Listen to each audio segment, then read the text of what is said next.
Heading डाल लेना है trigonometric ratios of some particular angles. यानी अब हम लोग देखने वाले हैं लोग कुछ स्पेसिफिक एंगल के लिए ट्रिग्नोमेट्रिक रेशियोज की वैल्यू देखने वाले हैं लोग। कौन कौन से एंगल के लिए? तो अभी हम लोग को सिर्फ 0 डिग्री के लिए देखना है, 30 डिग्री के लिए देखना है, 45 डिग्री के लिए देखना है, 60 डिग्री के लिए देखना है, 90 डिग्री के लिए।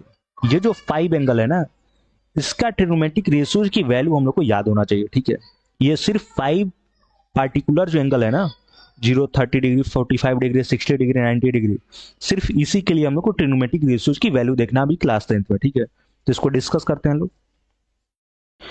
तो पहले तो वैल्यू एकदम फ्लुएंटली सब किसी को याद होना चाहिए। ठीक है, तो अगर बात करा जाए साइन थीटा, ठीक है, ये तो फर्स्ट हुआ, फिर हुआ 6 ट्रिग्नोमेट्रिक रेशियोज था, कॉस थीटा, टेन थीटा, फिर ये तीनों का रेसिप्रोकल यानी साइन का रेसिप्रोकल कॉसेक थीटा, और कॉस थीटा के रेसिप्रोकल क्या हो जाएगा सेक थीटा, टेन थीटा का रेसिप्रोकल हो जाएगा कॉट थीटा।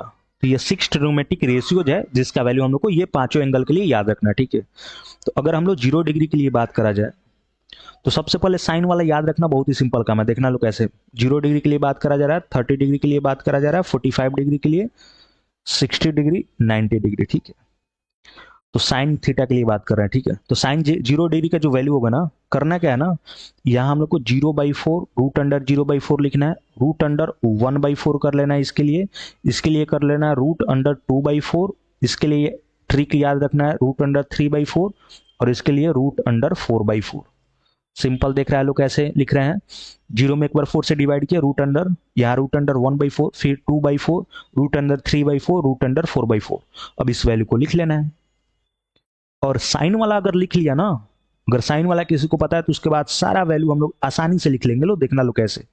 ठीक है, लेकिन याद रखना है सब किसी को फ्लुएंटली, क्योंकि क्वेश्चन में बैठ आएगा ना तो सिंपल हम लोग को वैल्यू पुट करके सॉल्व करना होता है। इससे रिलेटेड जो भी क्वेश्चन आएगा उसमें सिंपल वैल्यू पुट करना है और सॉल्व करना है।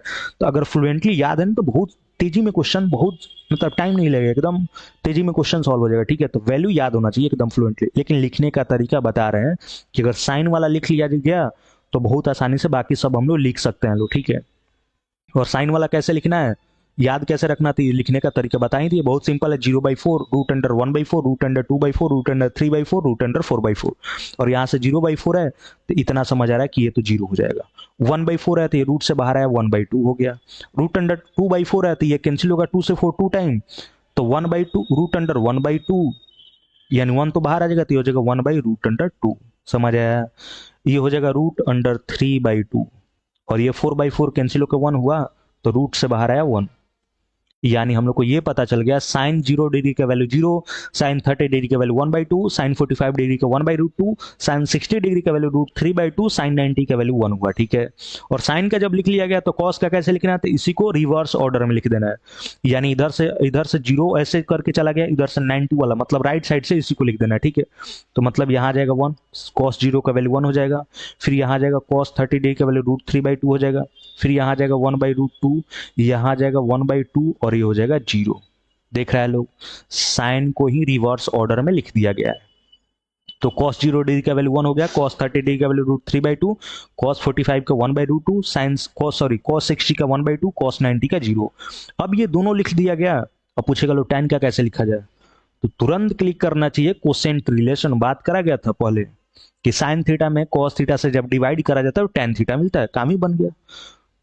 तो cos, जैसे tan 0 का वैल्यू निकालना है तो sin 0 में cos 0 का वैल्यू से डिवाइड करा जाएगा, तो 0 में जब 1 से डिवाइड करा जाएगा तो 0 आएगा। 1/2 में √3/2 से डिवाइड करा जाएगा तो ये 1/√3 आ जाएगा। फिर यहाँ 1/√2 में 1/√2 से डिवाइड करा जाएगा तो 1 आएगा। √3/2 में 1/2 से डिवाइड करा जाएगा √3 आएगा। 1 में जब 0 से डिवाइड करा जाएगा तो 0 डिनोमिनेटर में आ रहा है तो अनडिफाइंड हो जाएगा, अनडिफाइंड। समझ आया? अब कोसेक थीटा का लिखना है तो फिर हम लोग को पता है कि साइन का रेसिप्रोकल होता है, तो साइन वाला तो पता है, उसी का रेसिप्रोकल वैल्यू लिख देना है। तो साइन 0 का वैल्यू 0 है तो 0 का रेसिप्रोकल लिखना है। ठीक है, तो 0 का मतलब क्या है, 0/1 है, तो इसका रेसिप्रोकल लिखना है तो क्या हो जाएगा 1/0। तो फिर 0 क्या आ रहा है, डिनोमिनेटर में आ जा रहा है, तो ये भी अनडिफाइंड हो जाएगा। समझ आया? अनडिफाइंड हो जाएगा। अब यहाँ कॉसेक 30 का वैल्यू लिखना तो साइन 30 की वैल्यू 1/2 है, तो इसका उसका रेसिप्रोकल हो जाएगा 2 हो जाएगा। ये 1/√2 है तो ये √2 हो जाएगा। ये √3/2 है तो हो जाएगा 2/√3, और ये 1 है तो इसका रेसिप्रोकल तो 1 ही रहेगा, ठीक है। अब सेक थीटा का लिखना है तो ये भी पता है कॉस थीटा का रेसिप्रोकल होता है, तो कॉस थीटा यहाँ कितना 1 है तो ये हो जाएगा 1 का रेसिप्रोकल 1 ही होगा। √3/2 है तो हो जाएगा 2/√3। ये 1/√2 है तो हो जाएगा √2। ये 1/2 है तो हो गया 2, और यहाँ 0 है तो 0 का रेसिप्रोकल हम लोग को पता है क्या हो जाएगा, अनडिफाइंड हो जाएगा, क्योंकि 0 का मतलब 0/1 है और उसका रेसिप्रोकल करा जाएगा तो 1/0 यानी 0 डिनोमिनेटर में आ जा रहा है, मतलब ये भी अनडिफाइंड हो जाएगा। समझ आया? क्लियर। अब यहाँ कॉट थीटा, अब टेन थीटा का रेसिप्रोकल होता है, फिर यहाँ 0 है तो 0 का रेसिप्रोकल अनडिफाइंड, तो यहाँ आ जाएगा अनडिफाइंड। यहाँ है 1/√3 तो हो जाएगा √3। ये है 1 तो यहाँ भी हो गया 1। यहाँ है √3 तो हो जाएगा 1/√3। यहाँ है क्या, अनडिफाइंड, तो अनडिफाइंड क्या था, नीचे 0 था तो उसका रेसिप्रोकल ऊपर चला गया, तो ये क्या आ जाएगा हम लोग पास, 0 आ जाएगा। 0 का रेसिप्रोकल अनडिफाइंड, अनडिफाइंड का रेसिप्रोकल 0 आ जाएगा, यानी यहाँ 0 आ गया। तो ये वैल्यू हम लोग को याद रखना है।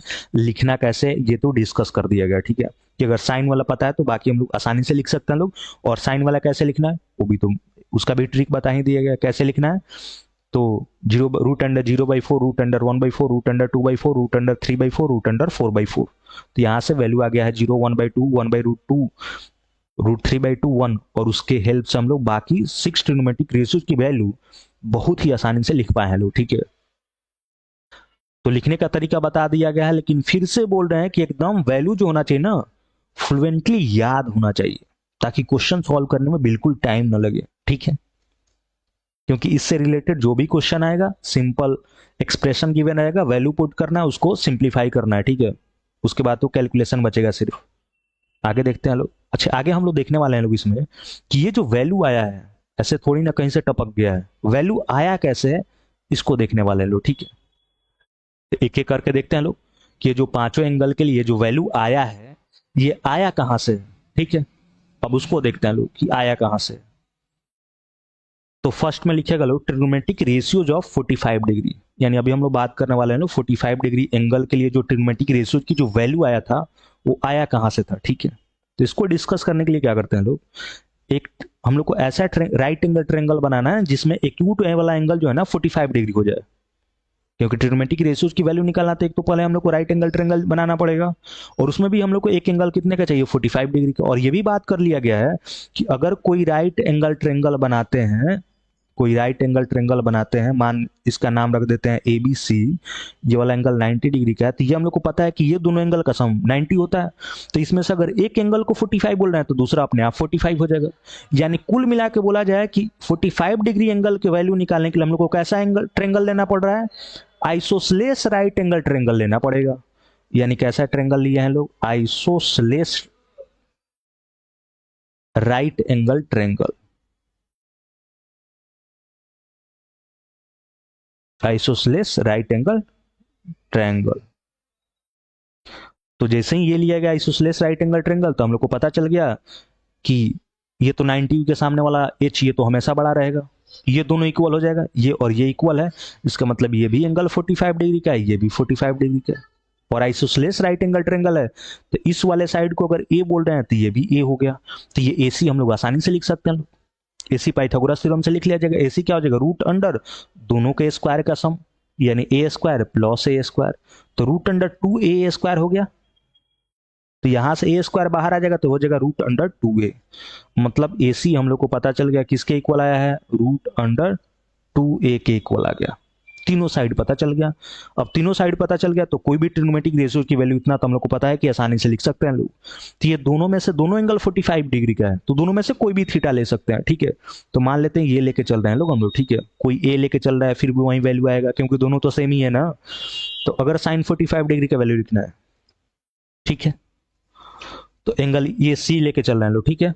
इस साइन क्या होता है P/H, तो इसके सामने वाला P हो जाएगा यानी AB अपॉन में H, यानी 90 के सामने वाला जो क्या है AC है। AB कितना है AC कितना है रूट अंडर 2a, तो A से A कैंसिल हो जाएगा 1/√2 आ गया। और याद किया होगा सब कोई कि अभी देखे हैं लोग कि साइन 45 डिग्री का वैल्यू कितना होता है 1/√2 होता है। ऐसे ही अगर cos 45 डिग्री का वैल्यू निकालना है तो कॉस पता हम लोग क्या होता है, बी बाई एच होता है। तो अगर ये वाला एंगल 45 इसको थीटा ले रहे हैं तो इसके लिए बी क्या हो जाएगा, बी सी, और एच तो वहीं रहेगा ए सी। बी सी क्या है, ये भी ए है, और ए सी क्या है, √2 है। तो √2 ए है तो ए से ए कैंसिल हो गया, ये आ गया 1/√2, ये भी आ गया 1/√2। ऐसे ही अगर हम लोग को tan 45 डिग्री का वैल्यू निकालना है तो tan पता हम लोग को p बाई बी होता है, तो इस वाले एंगल को थीटा ले रहे हैं 45 वाले के, इस वाले c को, तो इसके सामने वाला p हो जाएगा यानी ए बी, और अपॉन में क्या आ जाएगा, बी सी। ठीक है ना, p बाई बी क्या आ गया, ए बी कितना है ए, सी कितना, बी सी कितना है ए, दोनों कैंसिल होकर 1 आ गया। और हम लोग ये तीनों वैल्यू तो पहले ही देख चुके हैं लोग कि इसके इक्वल आएगा। साइन 45 का वैल्यू 1/√2 था, कॉस 45 का वैल्यू 1/√2 था, tan 45 का वैल्यू 1। देख लिया लोग कैसे आया था वैल्यू। तो ऐसे अगर 45 डिग्री के लिए वैल्यू निकालना है तो कौन सा ट्रेंगल लेना पड़ा हम लोग को, आइसोसलेस राइट एंगल ट्रेंगल लेना पड़ा है। ठीक है, उसके बाद तो बहुत आसानी से एक साइड को ए बोला गया है तो दूसरा इक्वल साइड वो भी ए हो गया। पाइथागोरस थ्योरम से हम लोग को तीनों साइड पता चल गया, और उसके बाद तो कोई ट्रिग्नोमेट्रिक रेशियोज की वैल्यू बहुत ही आसानी से लिख सकते हैं लोग। ये तो हम लोग शुरू से ही करते आ रहे हैं लोग। ठीक है, आगे देखते हैं लोग। अब हम लोग दूसरा देखने वाले हैं trigonometric ratios of 30 degree and 60 degree.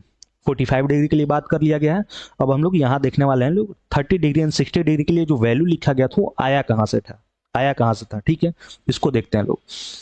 अब ये हम लोग को ऐसा ट्रेंगल बनाना है ना, एक तो राइट एंगल ट्रेंगल होना चाहिए और उसमें 30 डिग्री एंड 60 डिग्री होना चाहिए, तो ही तो इसका वैल्यू निकाला जाएगा ना।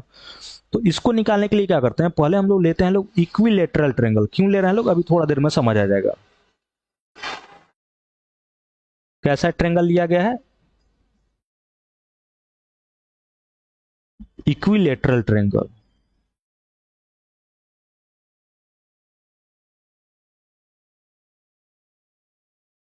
अब ये इक्विलेटरल ट्रेंगल है, इसका नाम रख देते हैं एबीसी, और हम लोग को पता है तीनों साइड इक्वल होगा, तीनों साइड को ए ए बोल देते हैं। ठीक है, और ये भी पता है कि तीनों एंगल भी इक्वल होगा, और तीनों एंगल किसके इक्वल होगा, 60 डिग्री के। तो ये भी एंगल 60 डिग्री, ये भी 60 डिग्री, और ये भी 60 डिग्री।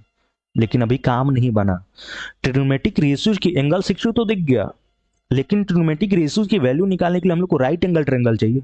तो बना नहीं राइट एंगल ट्रेंगल, तो बना लेते हैं लोग। अब तो क्या करा जाएगा, राइट एंगल ट्रेंगल बनाने के लिए कोई भी वर्टेक्स है ना सामने वाला साइड पे परपेंडिकुलर ड्रॉ कर देना है। तो मान लेते हैं लोग ए से हम लोग बीसी वाले साइड पे परपेंडिकुलर ड्रॉ कर देते हैं लोग। ठीक है, और इसका नाम रख देते हैं, जहां ये पॉइंट टच कर रहा है इसको डी बोल दिया गया। ठीक है, यानी एडी परपेंडिकुलर ड्रॉ कर दिया गया बीसी पे। अब दो राइट एंगल ट्रेंगल दिख रहा है, एक दिख रहा है एडीबी और दूसरा दिख रहा है एडीसी।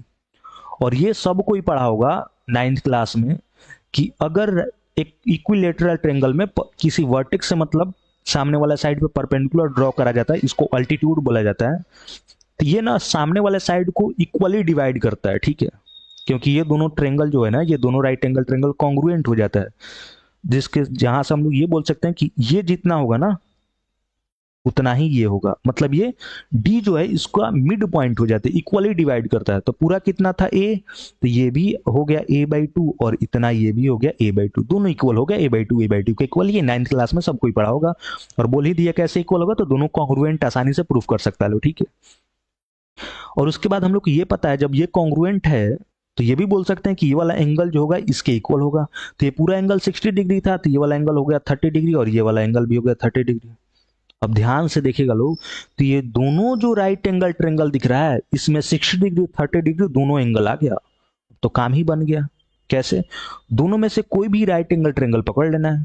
ये वाला साइड हम लोग को पता है, पहले ड्रॉ कर लेते हैं। ठीक है, सपोज हम लोग एडीबी पकड़ रहे हैं। ठीक है, दोनों में से कोई पकड़ लिया जाएगा, कोई दिक्कत नहीं है। एडीबी, ये वाला 90 डिग्री है, ये वाला साइड ए है, ये है a/2, ये वाला एंगल 60 डिग्री है, और ये वाला एंगल 30 डिग्री है। अब इतना समझ आ रहा है कि ये वाला साइड पता है ए, ये भी पता है a/2। अगर एडी पता चल जाए ए के टर्म में तो काम बन जाएगा।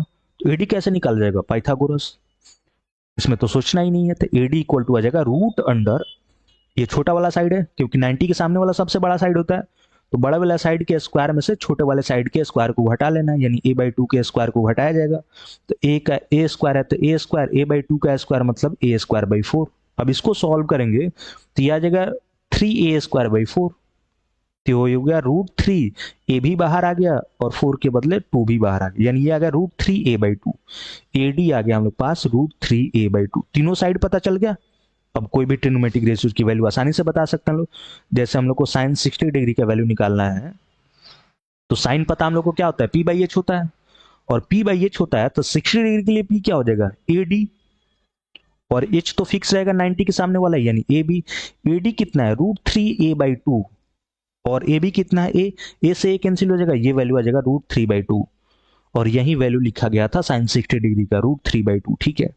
ऐसे ही अगर हम लोग को साइन 30 डिग्री का वैल्यू निकालना है, अब तीनों साइड पता है ना, तो कोई भी वैल्यू हम लोग आसानी से लिख सकते हैं लोग। ठीक है, 60 डिग्री एंड 30 डिग्री के लिए हम लोग कोई भी ट्रिग्नोमेट्रिक रेशियोज की वैल्यू आसानी से लिख सकते हैं। साइन का क्या होता है, पी बाई एच, 30 डिग्री के लिए पी क्या हो जाएगा, बी डी, और एच तो वहीं रहेगा ए बी। बी डी कितना हम लोग पास, बी डी है a/2, और ये नीचे ए से ए कैंसिल हो गया, 1/2 आ गया। ठीक है। ऐसे ही अगर हम लोग थर्ड में साइन 60 डिग्री का वैल्यू tan 60 डिग्री का वैल्यू निकालते हैं लोग, तो tan पता हम लोग को क्या होता है, p बाई बी, तो 60 डिग्री के लिए p क्या हो जाएगा, ए डी, और b क्या हम लोग पास, बी डी। तो ए डी कितना है मेरे पास, ए डी है √3a/2, और बी डी कितना है, ये है a/2, तो a/2 से a/2 कैंसिल हो जाएगा, यहां से आ गया √3। ठीक है। ऐसे ही अगर हम लोग cos 30 डिग्री का वैल्यू निकालते हैं लोग, तो cos क्या होता है, b बाई एच, तो cos 30 डिग्री होता है b बाई एच, तो 30 डिग्री के लिए b क्या हो जाएगा, ए डी, और h क्या हो जाएगा, ए बी। तो ए डी है हम लोग पास √3a/2, और ए बी है ए से ए कैंसिल हो जाएगा, तो यहां से आ जाएगा √3/2, √3/2 आ गया, तो cos 30 डिग्री का वैल्यू आ गया। तो ऐसे हम लोग कोई भी ट्रिग्नोमेट्रिक रेशियो की वैल्यू आसानी से लिख सकते हैं 30 डिग्री एंड 60 डिग्री के लिए। ठीक है। दो बात ध्यान रखना है, 45 डिग्री के लिए कैसा ट्रेंगल लिया गया था, तो आइसोसेलेस राइट एंगल ट्रेंगल लिया गया था, और हम लोग 30 डिग्री एंड 60 डिग्री के लिए इक्विलेटरल ट्रेंगल लिया है लोग, और बीच में परपेंडिकुलर ड्रॉ कर दिया गया, किसी एक वर्टेक्स हम लोग परपेंडिकुलर ड्रॉ कर देंगे लोग, काम बन जाएगा। ठीक है। अगला देखते हैं लोग। अब हेडिंग डाल लेना है, ट्रिग्नोमेट्रिक रेशियोज ऑफ 0 डिग्री, यानी हम लोग 0 डिग्री के लिए ट्रिग्नोमेट्रिक रेशियोज की वैल्यू निकालने वाले लोग। ठीक है। तो अब देखना लोग इसको कैसे डिस्कस करें लोग। एक राइट एंगल ट्रेंगल ड्रॉ कर लेते हैं लोग, इसका नाम रख दिए ए बी सी। ये राइट एंगल ट्रेंगल है, मतलब बी वाला 90 डिग्री का है। ठीक है। इस वाले एंगल को थीटा बोल रहे हैं। अब हम लोग को 0 डिग्री एंगल बनाना है, ट्रेंगल में 0 डिग्री एंगल बनाया कैसे जाए, दिक्कत ये है, तो इसको हम लोग अप्रॉक्स 0 लेकर समझने वाले हैं लोग। ठीक है। देखना लोग कैसे समझ रहे हैं लोग। अब ये थीटा हम लोग को 0 बनाना है, ताकि 0 डिग्री के लिए वैल्यू चाहिए, तो थीटा को अगर 0 बनाना है, तो इसके लिए ये समझ आ रहा है कि ए वाला जो पॉइंट है ना, ये जो ए वाला पॉइंट है, इसको एकदम बी के पास ला के चिपका दें, तो ये थीटा जो होगा ना, ये एकदम 0 के करीब चला जाएगा। समझ आया, यानी थीटा को 0 के करीब ले जाना है, मतलब 0 को टेंस करना है, उसके लिए ए को हम लोग को कहां लेके जाना पड़ेगा, बी के पास लेके जाना पड़ेगा। और ए को जब बी के पास लेके गए, तो यानी अच्छा ये थीटा ले रहे हैं, तो एक बार लिख ही देते हैं, इसके सामने वाला पी, ये बी, और ये एच हो गया। तो ए को जब यहाँ बी के पास लेके चले गए, मतलब एकदम ये पी जो था ना, इसको 0 कर दिए, ए को बी के पास ले गए, इसका मतलब पी क्या हो गया, 0 हो गया। और ये जब 0 हो गया, ए बी के पास चला आया, इसका मतलब ये जो ए सी जो था ना, एकदम बीसी पे चिपक गया, यानी ए सी इक्वल टू बी सी हो जाएगा। तो यानी हम लोग यहां से ये बोल सकते हैं एच जो है ना, ये बी के इक्वल हो जाएगा। यानी थीटा को अगर 0 करना है, तो उसके लिए ए को बी के पास लाना है, ए को बी के पास लाया मतलब पी को 0 करना है, तो उसके बाद बी एंड एच दोनों इक्वल हो जाएगा। यानी 0 डिग्री के लिए पी 0 हो जा रहा है और बी इक्वल टू एच हो जा रहा है। ये दो कंडीशन है। ठीक है। 0 डिग्री के लिए क्या कंडीशन है, P इक्वल टू 0 हो जा रहा है, H इक्वल टू B हो जा रहा है। अब हम लोग कोई भी ट्रिग्नोमेट्रिक रेशियो की वैल्यू फिर आसानी से लिखेंगे। देखना लो कैसे। अगर हम लोग साइन 0 डिग्री का वैल्यू लिखना है, तो पता है साइन क्या होता है, P बाई एच, और हम लोग को पता है 0 डिग्री के लिए P क्या है, 0, तो ऊपर तो 0 है, तो 0 बाई समथिंग 0 ही हो जाएगा। ठीक है। ऐसे ही अगर cos 0 डिग्री का वैल्यू लिखना है, तो cos क्या होता है, B बाई एच, तो B बाई एच लिखा गया, और यहाँ तो 0 डिग्री में देखा गया ना, एच बी दोनों इक्वल है, तो ये दोनों कैंसिल होकर 1 आ जाएगा। ऐसे ही अगर tan 0 डिग्री का वैल्यू लिखा जाए, तो tan क्या होता है, P बाई बी, और यहां पता है P क्या है, 0 है, तो 0 है तो 0 अपॉन समथिंग 0 आ जाएगा, tan 0 डिग्री का वैल्यू 0 आ जाएगा। ऐसे ही अगर cosec 0 डिग्री का वैल्यू लिखना है, cosec 0 डिग्री का वैल्यू लिखना है, तो समझ आ रहा है कि साइन का 0 का रेसिप्रोकल होता है। फिर भी हम लोग ऐसे भी देख लेते हैं लोग कि cosec क्या होता है, h बाई पी, तो यहां समझ आ रहा है P 0 को टेंस करेगा, जब डिनोमिनेटर 0 को जाएगा तो न्यूमरेटर में कुछ भी रहेगा, वैल्यू तो अनडिफाइंड हो जाएगा। समझ आया। जब डिनोमिनेटर जीरो हो गया तो अनडिफाइंड हो गया। तो ऐसे हम लोग जीरो डिग्री के लिए किसी भी ट्रिग्नोमेट्रिक रेशियोज की वैल्यू आसानी से लिख सकते हैं लोग।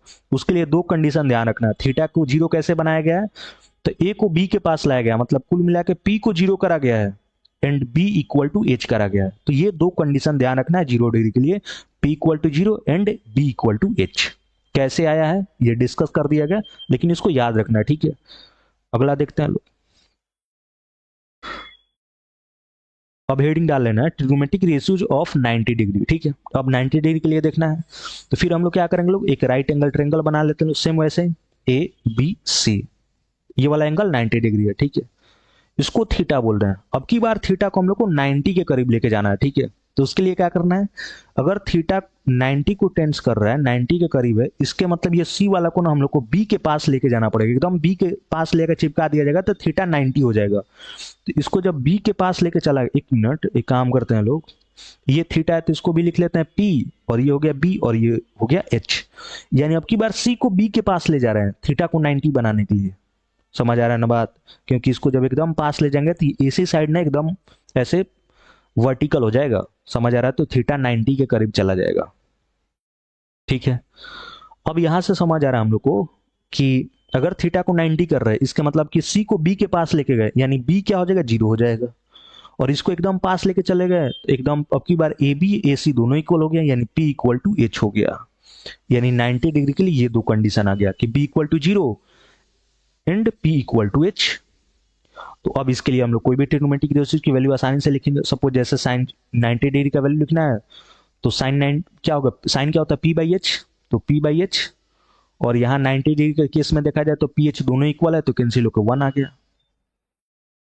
ऐसे ही कॉस 90 डिग्री का वैल्यू लिखा जाए तो हम लोग को पता है कॉस क्या होता है, बी बाई एच होता है, तो बी अपॉन में एच, और यहाँ पता है कि न्यूमरेटर में बी क्या है, जीरो है, तो न्यूमरेटर जीरो है तो इसका वैल्यू जीरो आ जाएगा।